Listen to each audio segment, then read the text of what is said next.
संतोष देशमुख हत्येविरोधात आता नाशिकमध्ये आंदोलन पुकारण्यात आले। नाशिकच्या दिंडोरी तालुक्यामध्ये सर्व पक्षीयांच्या वतीने रास्ता रोको करण्यात येतोय। वाल्मिक कराडसह इतर आरोपींच्या प्रतिमेला जोडे मारण्यात आले। फास्ट ट्रॅकवर केस घेऊन मुंडेंवर पण कारवाई करण्याची मागणी होते। दिंडोरी येथील चौफुलीवर जमून रास्ता रोको करण्यात आला।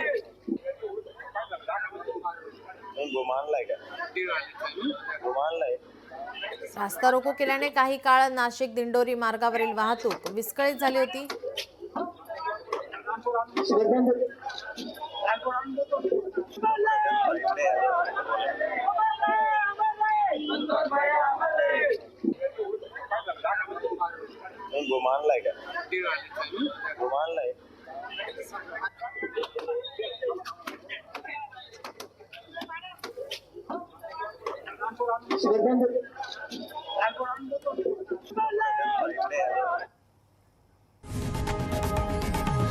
लोकशाही मराठी ऐका, पहा, जागरूक रहा।